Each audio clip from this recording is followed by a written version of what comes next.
안녕하세요. 김호정입니다. 자, 오늘 하루 많은 분들 좀 속상하고 답답한 하루를 보내셨을 것 같은데요. 저희와 함께 시장 점검해 보시고 또 종목에 대한 고민도 속 시원하게 해결해 보도록 하겠습니다.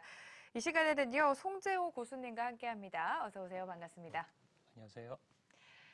네, 코스피 지수가요, 6개월 만에 3,000선 아래로 밀렸습니다. 저희가 추석 전에도 계속해서 시장에 대한 전망을 했었었는데 10월장이 시작이 되자마자 굉장히 좀 큰 낙폭이 나왔어요. 여러 가지 지금 악재가 글로벌 증시 전반에 나와 있는 상황인데 좀 하나씩 체크를 해주시면서 시장을 진단해 주시죠.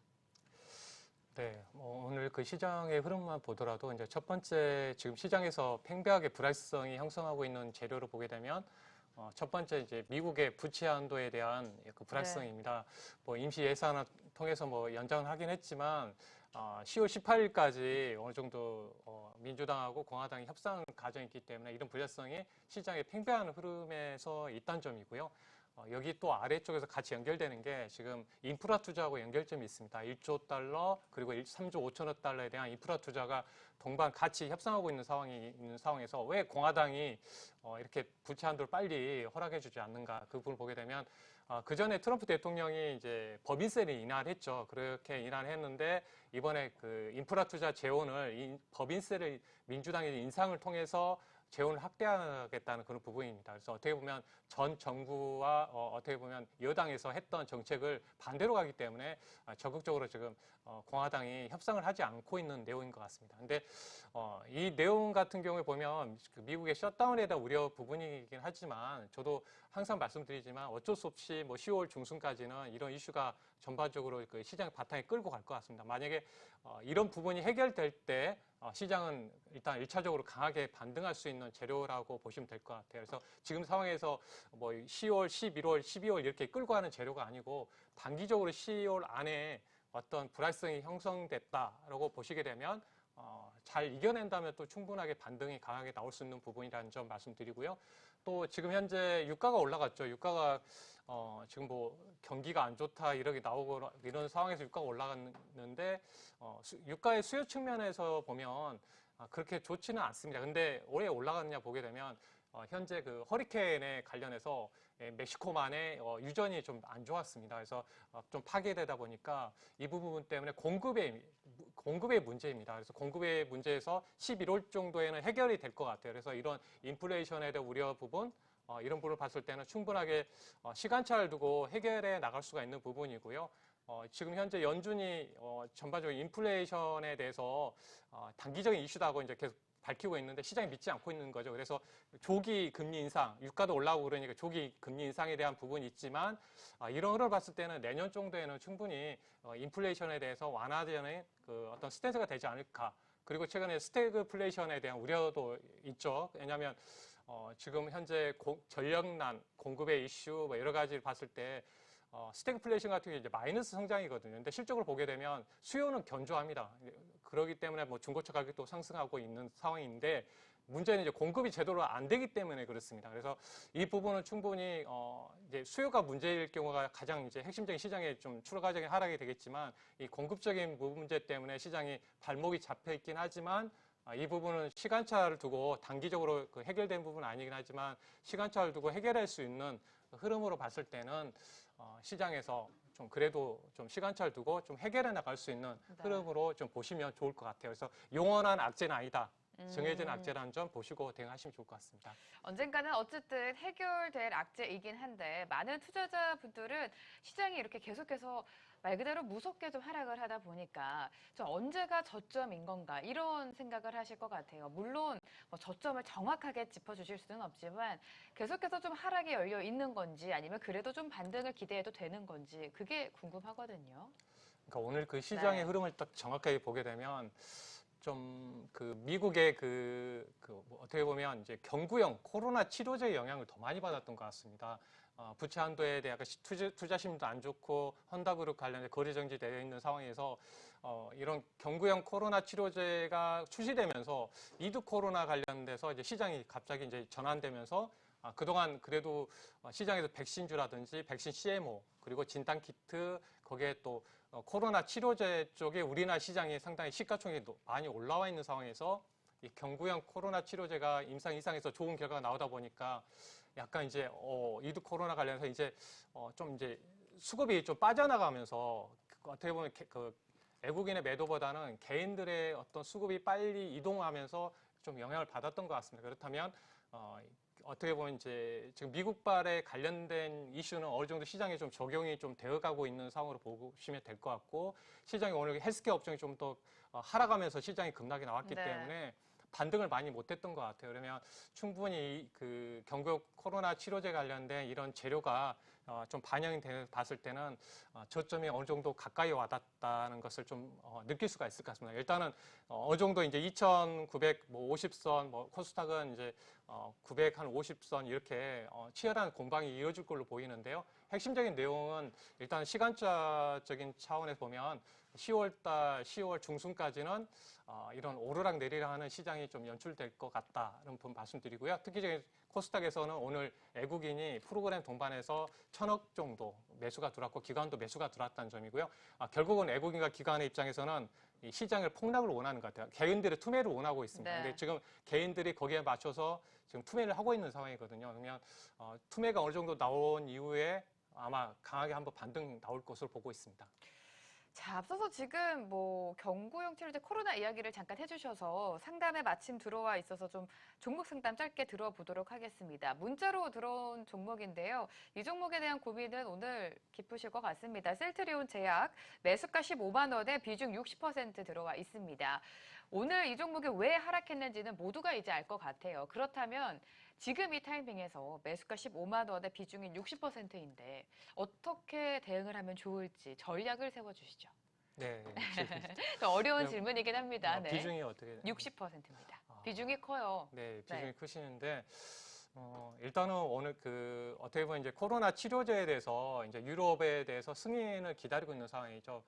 현재 그 가격으로 보게 되면 경구용은 코로나 그 어떤 치료제 가격으로 어떤 경쟁력이 좀 떨어질 수밖에 없습니다. 셀트리온 제약은.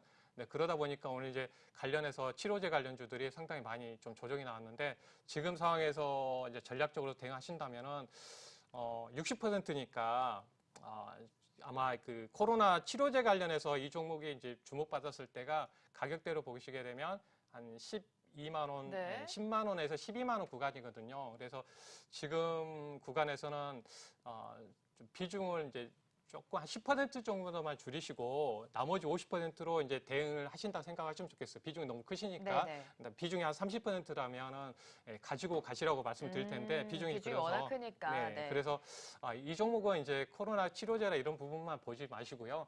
순수 그 셀트리온 그룹만의 어떤 향후 본업을 네. 좀 생각할 때라고 보시면 될 것 같아요. 왜냐하면 이미 코로나 치료제 관련해서 그 주가가 반영받았던 게 27만 원 찍고 나서 많은 조정을 보였거든요. 지금은 어느 정도 이제 추가적인 하락은 나올 수 있지만 어느 정도 이제 그 치료제 관련해서는 이제 재료 측면에서는 어느 정도 이제 기업 가치에서 좀 떨어져 나가는 그런 구간에 있다고 보시면 될 것 같아요. 그래서 기업의 가치를 본다면 지금은 좀 비중 10%만 줄이시고 50% 가지고도 추가적으로 올라가게 되면 충분하게 수익을 거둘 수 있거든요. 전략상으로 해서 한 10만 원 선만 벗어나지 않는다면 구체적으로 좀 일단 전략상으로 가지고 하신 전략으로 대응하시면 좋을 것 같습니다. 근데 만약에 이 종목은 뭐 호재가 나올 수 있죠. 유럽에서 갑자기 승인이 나올 수 있습니다. 아마 11월, 12월 정도에 그 기대하는 부분이 있는데 만약에 나올 경우에는 강한 반등이 한번 나올 수 있습니다. 그때 구간에서 보니까 16만 원 구간 근처까지는 저항이 상당히 크기 때문에 단기적으로 올라올 경우에는 거기에서 비중을 절반을 줄이시고 나머지 가지고 대응하셨으면 좋겠습니다. 네, 좋습니다. 일단은 셀트리온 삼형제가 오늘 치료제와 관련해서 재료가 좀 소멸이 됐기 때문에 급락세를 보여줬었습니다.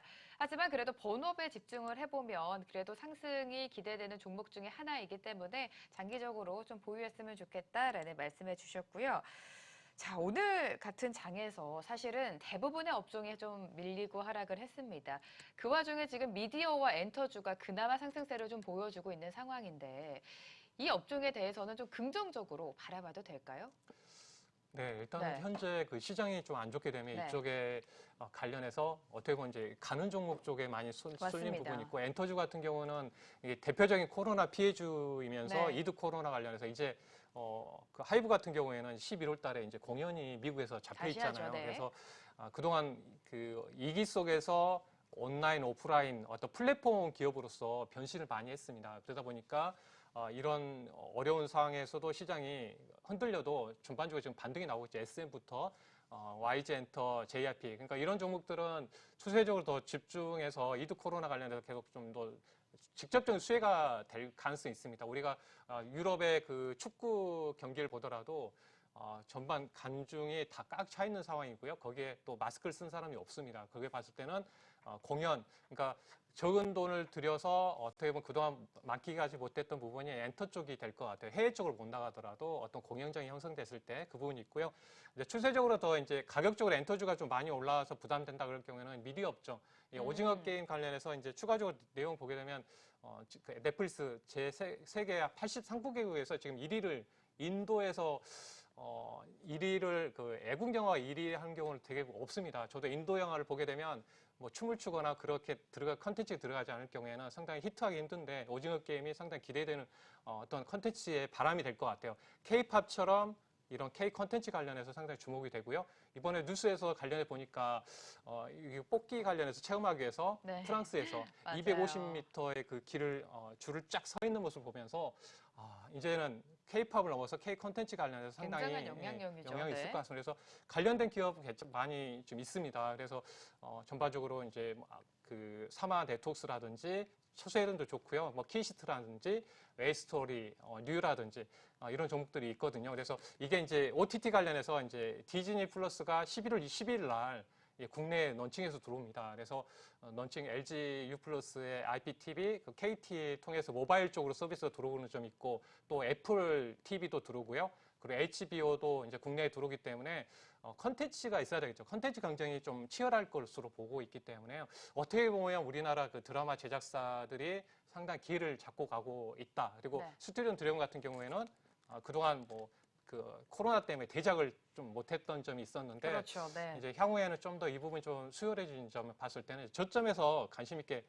볼 수 있는 드라마 컨텐츠 관련해서 보시면 좋을 것 같습니다. 네, 말씀해 주신 것처럼 오징어 게임을 중심으로 한국의 콘텐츠가 전 세계적으로 관심을 받고 있고 또 엔터와 같은 경우에는 코로나가 장기화되면서 오프라인이 아니라 온라인 공연도 시작을 했었는데 이제는 위드 코로나가 되면서 온라인에 오프라인까지 더해진다. 좀 이렇게 긍정적으로 바라보고 계신 것 같습니다. 위드 코로나 이야기를 해주셨으니까 저희가 또 리오프닝 관련주를 잠시 이야기를 나눠보자면 이제는 말 그대로 위드 코로나로 가기 때문에 리오프닝, 다시금 좀 재개할 수 있는 업종에 대한 관심이 크거든요. 개인적으로 어떤 업종을, 어떤 종목을 좀 눈여겨보세요? 일단은 이제 리오프닝이 오게 되면 네. 그 내수 중심으로 일단 보시는 게 그렇죠. 좋을 것 같아요. 당장 해외 쪽으로 가기보다는 내국인들이 이렇게 활동하고 쇼핑하고 나가는 쪽으로 보시는 게 좋을 것 같아요. 그렇다면 이제 첫 번째로 이제 백화점, 그러니까 면세점 같은 경우는 대표적인 호텔 신라긴 하는데 네. 이제 호텔 신라를 중심에서 봐야 되는데 이 중국이 워낙 좀 그렇잖아요. 중국이라는 나라가 이 코로나 구간에서 그 키웠던 산업이 이 면세점입니다. 자국 내 면세점 되게 키워서 애국 브랜드를 대거 입점을 시키면서 중국 내에 있는 그 어떤 소비를 좀 이어가다 보니까 이런 부분 봤을 때 현대백화점 같은 경우는 국내 그 백화점을 어느 정도 지금 최근에 그 지점 개설도 많이 하고 상당히 쇼핑 어떤 매출도 상당히 긍정적이기 때문에 현대백화점이 어느 정도 그 상승했다가 조정받고 최근에 하락하다 오늘 이제 의미 있게 올라왔기 때문에 내수에서 리오프닝 관련해서 이제 현대백화점 쪽을 좀 중심에서 좀 보시면 좋을 것 같고요. 네.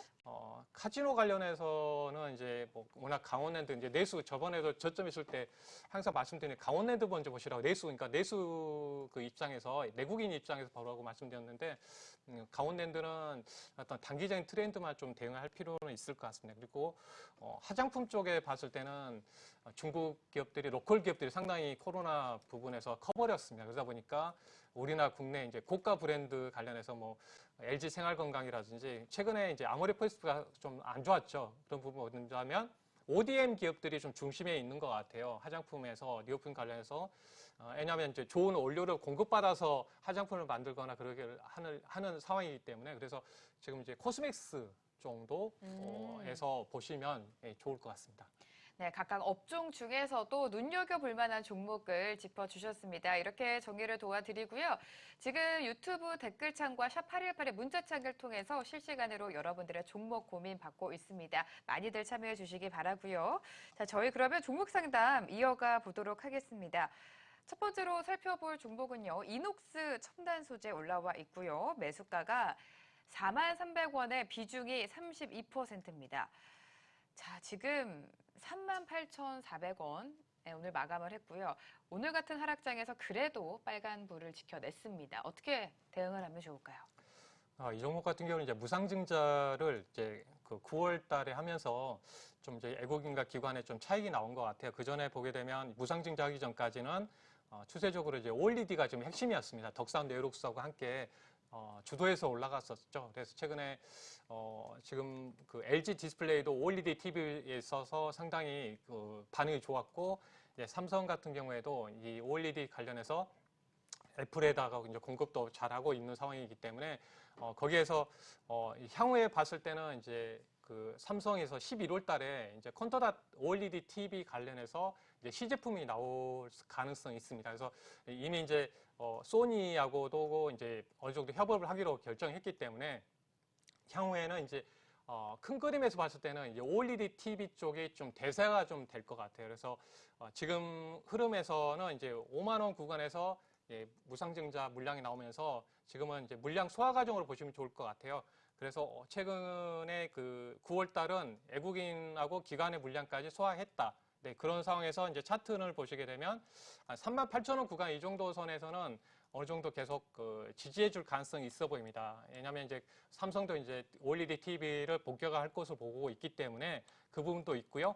향후에는 이제 노트북이라든지 다양한 쪽에 좀 되는 부분이 있고, 이제 삼성이 또 증설에 대한 부분도 있습니다. 증설 이슈가 좀 있기 때문에 이 부분도 모멘텀이 형성될 것 같고요. 근데 추가적으로 이제 올랐을 때 무상증자 했던 가격대 구간이 한 5만 원 구간에 있기 때문에요. 지금은 보유하시고 5만 원 구간에 올라왔을 경우에는 그때는 좀 비중을 좀 조절하셔서 수익을 챙기면서 계속적인 대응하시면 좋을 것 같습니다.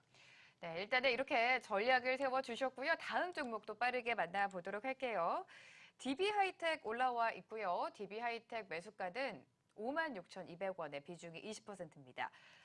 대표님, DB하이텍 같은 경우에는 최근에 이 차량용 반도체 산업에 뛰어들면서 좀 기대감이 있는 것 같은데 이 부분에 대해서도 좀 설명이 필요할 것 같아요. 네. 뭐 이 종목 같은 경우는 그 처음에 그 8월 달에 그 조정이 나온 경우에는 결국은 이제 뭐 삼성전자, SK하이닉스가 조정이 나오면서 또 영향이 있었고요.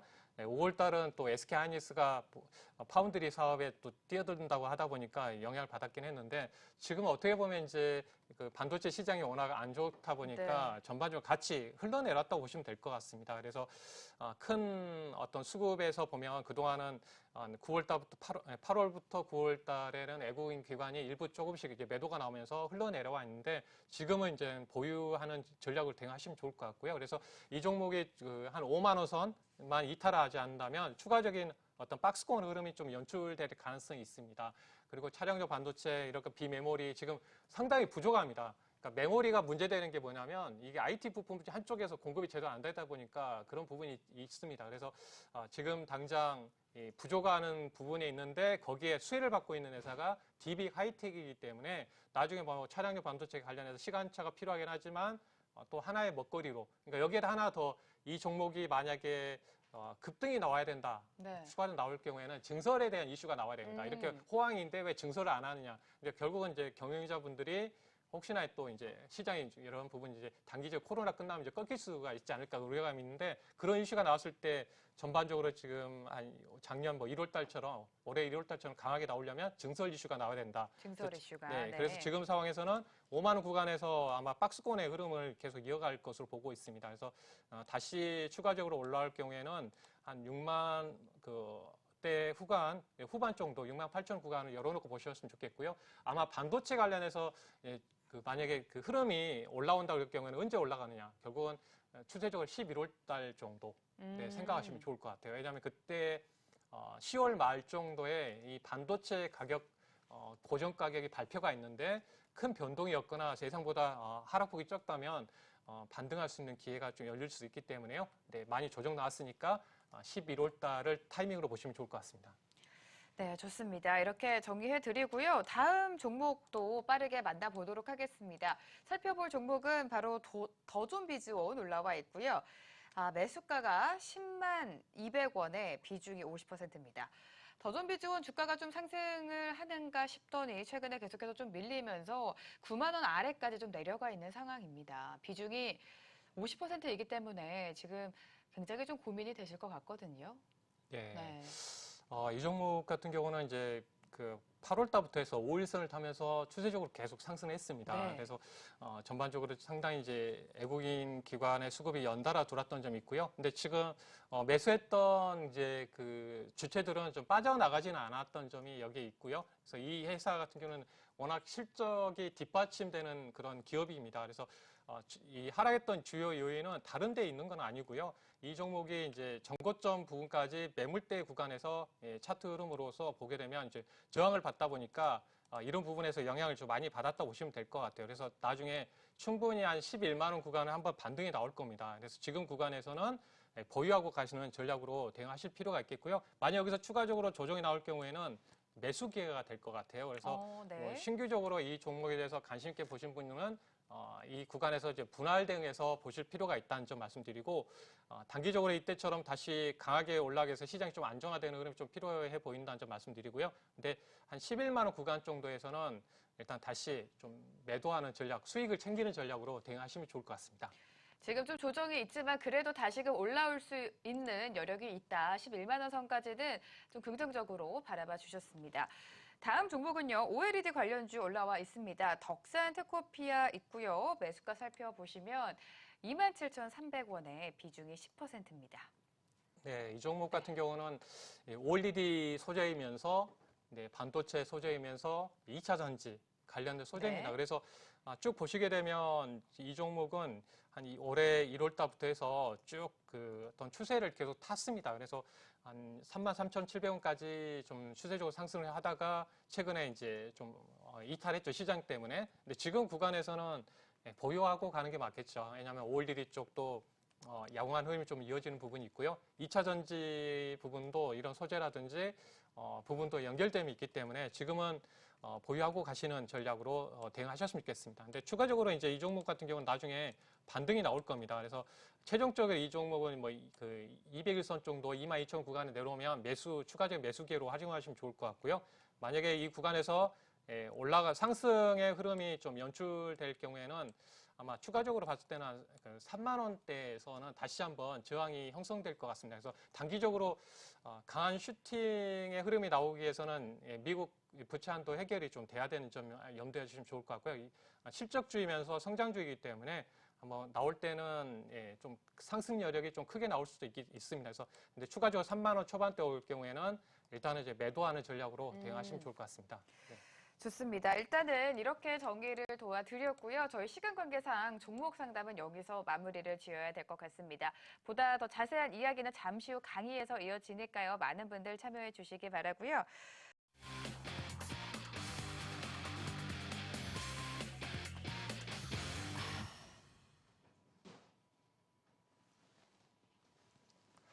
안녕하십니까.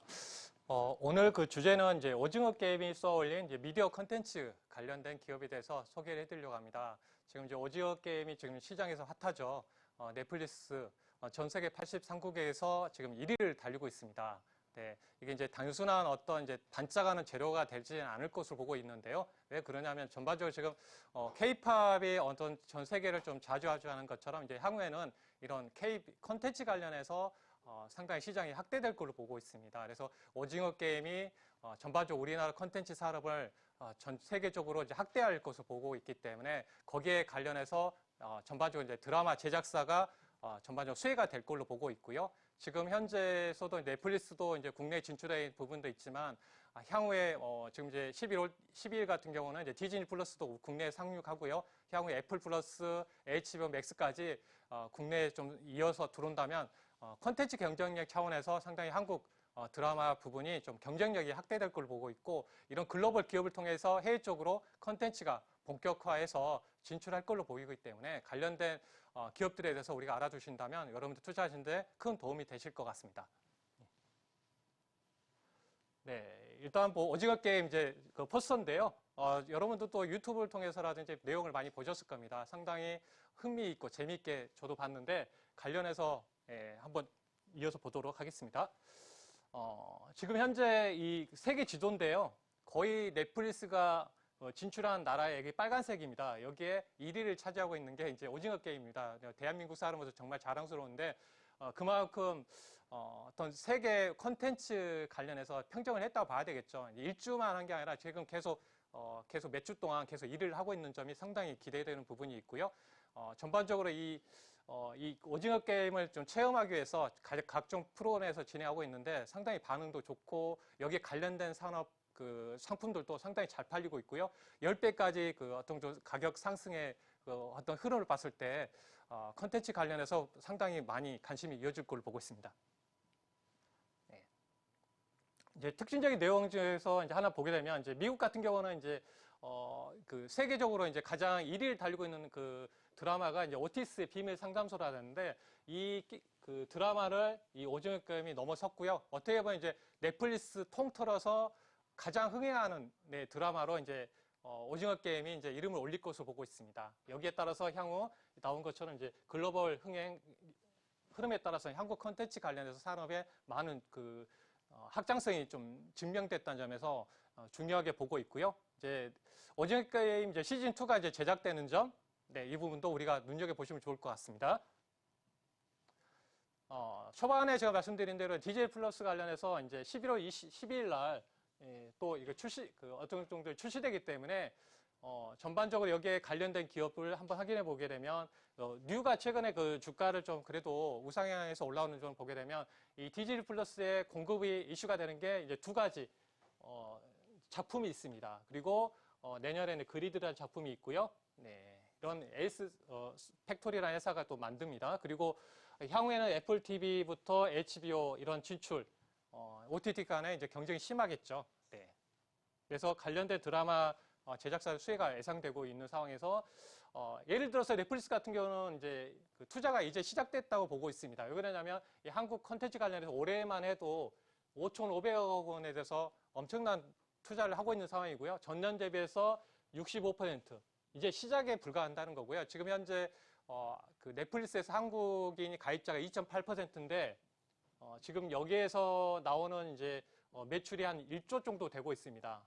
그래서 우리나라가 이제 워낙 그 영화라든 드라마를 많이 보는 그런 국민의 측에 들어가기 때문에 향후에 여기에 맞춰서도 추가적으로 어떤 투자가 확대될 걸로 보고 있고요. 이 컨텐츠를 가지고 또 해외 쪽으로도 좀 투자하고 있는 점, 어떻게 보면 국내하고 해외 쪽과 연결되는 점이 상당히 넷플릭스가 향후에 투자가 이루어진다면 결국은 투자가 이루어진다는 것은 결국 국내 이제 드라마 제작사들에게 바로 수혜가 될 걸로 보고 있기 때문에 대작 라인업을 경험이 있는 중소형 제작사의 어떤 성장성이 부각이 될 것으로 보고 있습니다. 그 중에서 첫 번째 종목으로 본다면 이제 사마 네트웍스라는 회사에 대해서 말씀을 좀 드리겠습니다. 사마 네트웍스는 이제 드라마 제작만 한 30년 정도 했고요. 예전에 이제 사마 프로덕션이라는 회사로 이제 이름을 갖고 있는데 이름을 바꿨죠. 그래서 예전에 같은 경우는 이제 이 두 작품으로 대표적인 게 여우 각시별을 통해서 중국의 IP 드라마를 수출해서 상당히 이익을 많이 냈던 기업인데요. 이제 중국 한한령 때문에 이제 IP 쪽을 안 하고 애주를 받아서 이제 제작을 했는데 올해부터는 이제 넷플릭스부터 이런 디즈니 플러스 같은 기업들이 OTT 기업들이 이제 전반적으로 진출하기 때문에 전략을 바꿨습니다. 그래서 올해 그 작품에서 절반 이상은 자체 IP 모델을 통해서 제작을 전환하면서 향후에 수익성이 상당히 좀 개선될 걸로 보고 있습니다. 전반적으로 한국 콘텐츠에 관련해서도 경쟁력이 이제 가시화될 걸로 보고 있는 점, 이런 기업으로 이제 사만 네트워크스 같은 경우는 주가가 어느 정도 많이 행보하고 나온 이후에 오늘부터 이제 거래가 실리면서 올라오기 때문에 관심 있게 보시면 좋을 것 같고요. 그리고 또 추가적으로 또 보시게 되면 이제 키스트라는 기업이 있습니다. 키스트 같은 경우에는 텐트폴 그 드라마 이제 제작비가 400억 이상 되는 드라마에 있어서 상당히 이제 보시게 되면 기대되는 작품이 이제 별들에게 물어봐. 그러니까 좀 특이하고 이런 작품을 한번 보시게 되면 좀 가망성이 있어 보입니다. 왜 그러냐면 우리나라 최초로 우주 드라마입니다. 노메스 우주 드라마인데 여기에 그 집필하신 분이 이제 질투의 신하고 파스타, 그러니까 흥행했던 석숙향 그 작가님이 이제 제작한 썼던 그 작품인데요. 특히 내년 정도에 이제 반영되기 때문에 당장 반영은 안 되긴 하겠지만 우주 드라마이기 때문에 국내 해외 쪽에서도 먹힐 수가 있을 것 같습니다. 그러니까 송중기 씨가 출연했던 영화가 넷플릭스 흥행했기 때문에 여기 우주 관련된 그런 드라마 관련해서 기대되고 있고요. 하나 더 기대되는 부분 뭐냐면 이 드라마 관련해서 아이돌 그룹 K-팝 드라마가 어떻게 보면 최초인 것 같아요. 그래서 지금 세계적으로 K-팝에 대해서 상당히 관심 있게 있는 상황에서 이 K-팝 드라마가 만약에 나온다면은 넷플릭스 관련해서 어느 정도 관심을 많이 가질 것 같아요. 그래서 일루미네이션 관련해서 이 K-팝 드라마에 대해서도 상당히 기대되는 하나의 그 드라마라고 보시면 좋을 것 같고요. 결국은 뭐 이영애 씨 뭐 복귀작도 있고 여러 가지 있지만은 가장 핵심적인 내용은 별들에게 물어봐하고 이제 일루미네이션이라는 드라마가 이제 글로벌 OTT 관련해서 진출한다면 상당히 주가에 반영이 클 것 같습니다. 그래서 뭐 다른 기업에 있어서는 제가 그 유튜브에다가 추가적으로 이제 고수 송지효 TV에 추가적으로 올려놨으니까요. 다른 드라마 제작사도 제가 소개해드렸으니까 참조하시면 좋을 것 같고요. 오늘은 이제 오징어 게임이 쏘아올린 드라마 제작사 관련해서 두 기업을 소개해드렸습니다. 관련 기업을 공부해 놓으시면 참 여러분 투자하시는 데 도움이 클 걸로 보니까요. 참조하시면 좋을 것 같습니다. 오늘 이상 여기서 마치도록 하겠습니다.